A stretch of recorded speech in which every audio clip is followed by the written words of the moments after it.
Thank you, Eric and Betty, and you can tell over my shoulder that indeed there are many who are concerned, want to know, and the calls keep coming.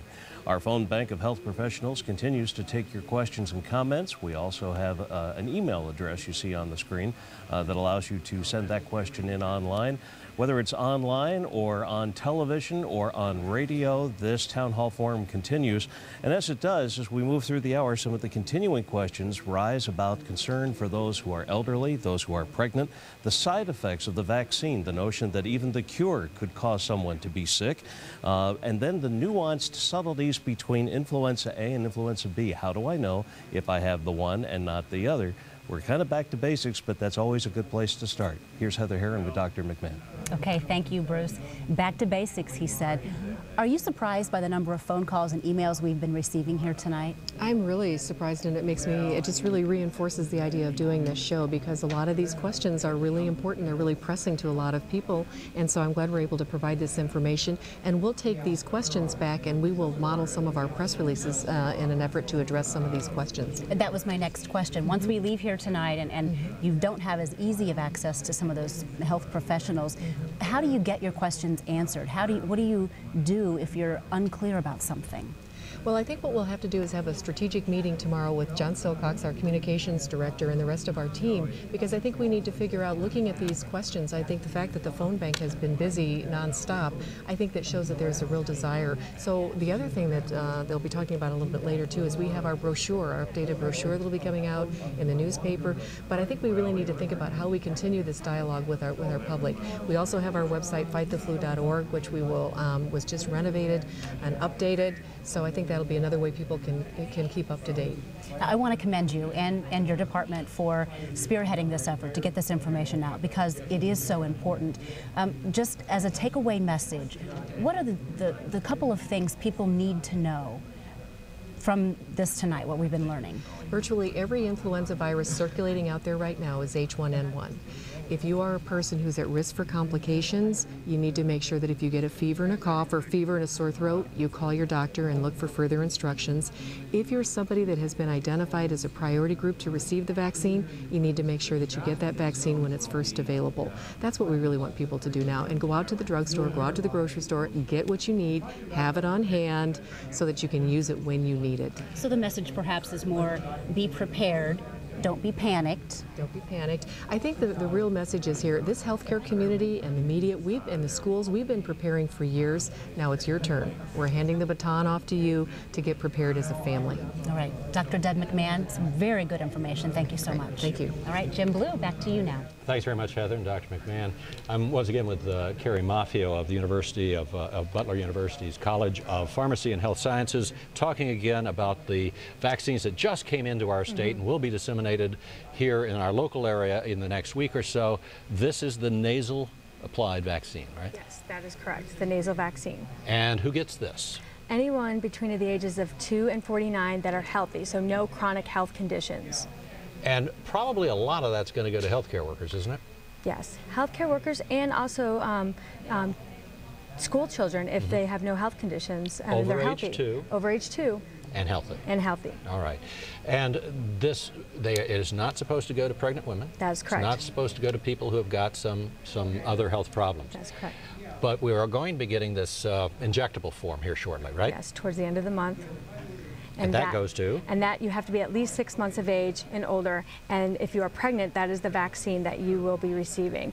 And if you have a health condition, a chronic health condition, you are eligible to receive the injectable vaccine as well. All right. And this is not to be confused with the seasonal flu vaccine. Correct. They still need to receive their seasonal influenza vaccine in addition to the H1N1 vaccine. So if I go to my doctor and I say, well, give me a flu shot, I need to get flu shot for seasonal application, and also what else? I need to get the H1N1 vaccine as well, so you still need to get 2. All right, thanks very much, Carrie Maffio. Thank you. Very enlightening. Let's go back to Eric from Indiana's News Center.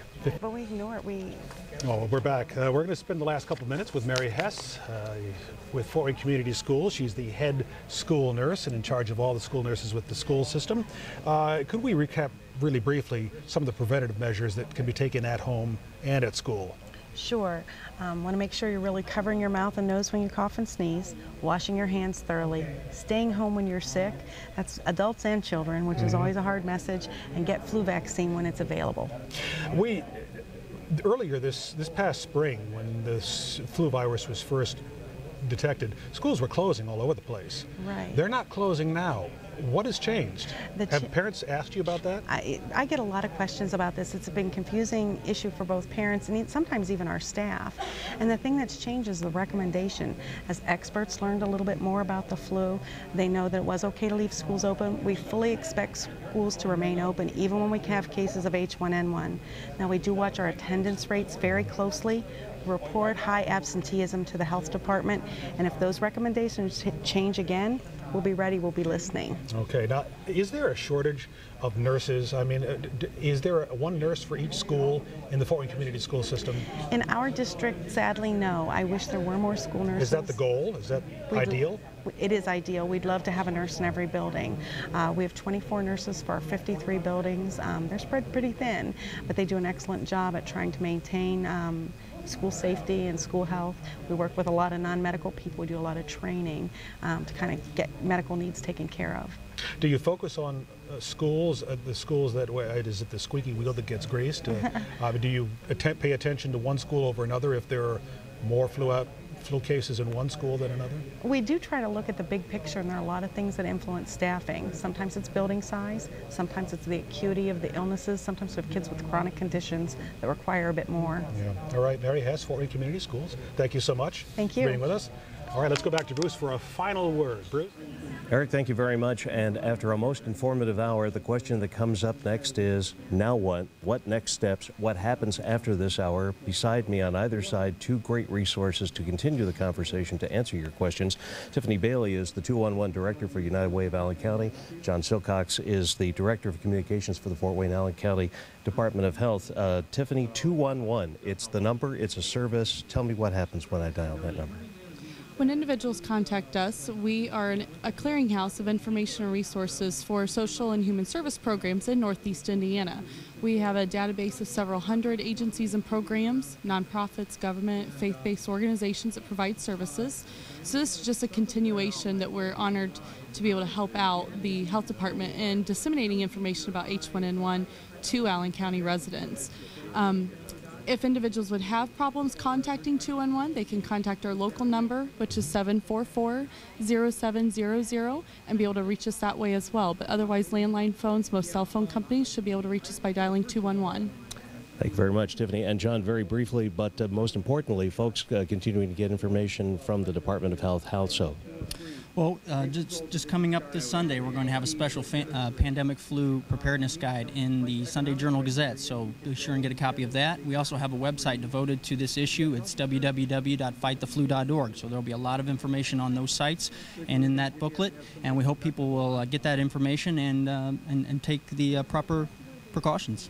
John, thank you. John, Tiffany, thank you both so very much. And time does not permit for us to go down the list of all those who have helped make this broadcast possible. Certainly the Fort Wayne Allen County Department of Health, all 4 Fort Wayne area television stations deeply involved, the health professionals over our shoulder, the production staffs of PBS 39, Todd Grimes and Company for helping to keep us all going in the right direction, and for your involvement too, for knowledge is indeed the most important medicine available to us all so that we can move through positively and proactively in the upcoming flu season.